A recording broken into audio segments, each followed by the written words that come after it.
देश में लोकसभा चुनाव के नतीजे आ गए हैं। इस चुनाव में जहां चौंकाने वाले नतीजे आए, वहीं सबसे ज्यादा हैरानी तब हुई जब पंजाब की खडूर साहिब सीट से निर्दलीय उम्मीदवार अमृतपाल सिंह ने जीत हासिल की। वहीं दूसरी ओर जम्मू कश्मीर में कश्मीर संभाग की बारामूला सीट से निर्दलीय उम्मीदवार के रूप में इंजीनियर राशिद ने जीत अख्तियार की। खास बात है कि ये दोनों अलग अलग मामलों में जेल में बंद है।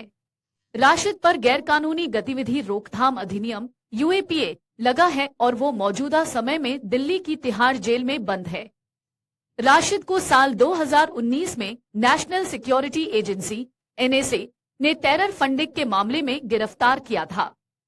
वहीं पंजाब की खडूर साहिब सीट से निर्दलीय उम्मीदवार के रूप में चुनाव जीतने वाले अमृतपाल सिंह पर राष्ट्रीय सुरक्षा एनएसए अधिनियम लगा हुआ है। वो असम की डिब्रूगढ़ जेल में बंद है। अब ऐसे में सवाल है कि इन्होंने चुनाव तो जीत लिया, पर क्या वे शपथ समारोह में हिस्सा ले सकेंगे? क्या उन्हें सांसद बनने के बाद रिहाई मिल जाएगी या फिर वह कैदी के रूप में ही सांसद बने रहेंगे?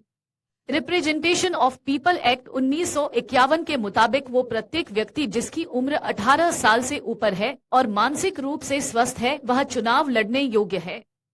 वहीं लीगल कस्टडी के लिए नियम है कि कोई भी व्यक्ति जिस पर आपराधिक मामला चल रहा है वह भी चुनाव लड़ सकता है, बशर्ते वो दोषी साबित न हुआ हो।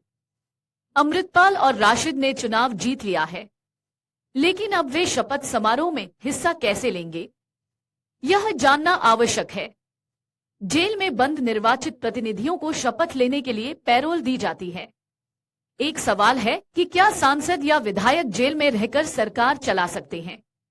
देश में प्रदेशों की जेलों का मैनुअल अलग होता है। ऐसे में जनप्रतिनिधि जमीनी स्तर पर तो कार्यवाही नहीं कर सकता, लेकिन वे ऑनलाइन बैठकों में हिस्सा और फैसले ले सकते हैं। वे परिवार के लोगों या फिर सीनियर सदस्यों अथवा लीगल टीम के जरिए अपने क्षेत्र का हाल जान सकते हैं। सबसे जरूरी कि वह सदन की कार्यवाही में हिस्सा नहीं ले सकता। ऐसे में जेल में रहकर सरकार चलाना चुनौती भरा काम होता है। इस पर पूर्व लोकसभा सचिव जनरल पीडीटी आचार्य का बयान भी सुनिए। कई लोग इस तरह से जेल से जीते हैं, वो इसी तरह वो आए हैं और चले गए हैं। देखिए, देश हित के बारे में मैं कुछ कहना नहीं चाहता हूँ कि इसका जल्दी निपटारा होना चाहिए। इनको सजा मिलनी चाहिए। सजा मिलने पर इनका मेंबरशिप खत्म हो जाएगा। पार्लियामेंट में आने से कोई रोक नहीं सकता। अब पहली बात यह है कि इनको आखिर ओथ लेना पड़ेगा, तो उसके लिए वो कंसर्न्ड जो अथॉरिटीज़ हैं उनके परमिशन से, कोर्ट के परमिशन से वो आ सकते हैं और ओथ ले सकते हैं। लेकिन ये आएंगे पुलिस के साथ, पुलिस इनको लेके आएंगे वहाँ पर पार्लियामेंट हाउस के दरवाजे तक, गेट तक पुलिस इनको लाएंगे और उसके बाद वहाँ की जो सिक्योरिटी है पार्लियामेंट की उनको हैंडओवर करेंगे और उसके बाद वो अंदर आएंगे, ओथ लेंगे और उसके बाद पुलिस के साथ वो वापस चले जाएंगे जेल में। फिर कहीं कोई इम्पोर्टेंट काम पार्लियामेंट में होता है, कोई वोटिंग वगैरह होता है, कोई बहुत इम्पोर्टेंट वोटिंग वगैरह होता है, उसमें अगर भाग लेना चाहते हैं तो वो इसी तरीके से वो आ सकते हैं परमिशन लेके, क्योंकि जो जेल में है जो बिना परमिशन के नहीं जा सकते। तो यह है उसके जो प्रोसीजर यही है। ऐसे कई लोग इस तरह से जेल से जीते हैं, वो इसी तरह वो आए हैं और चले गए हैं। तो इस सवाल का तो यही जवाब है।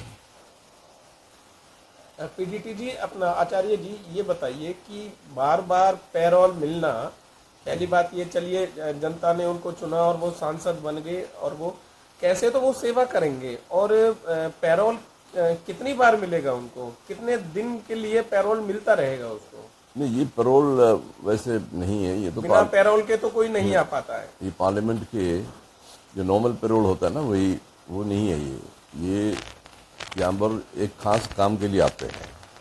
पार्लियामेंट में एक खास कोई चीज़ वो करने के लिए आते हैं, वोटिंग करने के लिए आते हैं, या किसी डिबेट में पार्टिसिपेट करने के लिए आते हैं। तो खास पर्पस के लिए उनको परमिशन मिलता है और उसके बाद वो काम करने के बाद वो वापस चले जाते हैं। यही है। आचार्य जी, ये तो रही कि भाई पार्लियामेंट में जाएंगे और जो कोई भी खास काम होगा वो चले जाएंगे, लेकिन कोई भी एमपी एमएलए जो चुना जाता अगर है, आप ये वीडियो YouTube पर देख रहे हैं तो हमारे चैनल को सब्सक्राइब करें और बेल आइकन को दबाना ना भूलें। अगर आप Facebook पर ये वीडियो देख रहे हैं तो हमारे पेज को लाइक करें।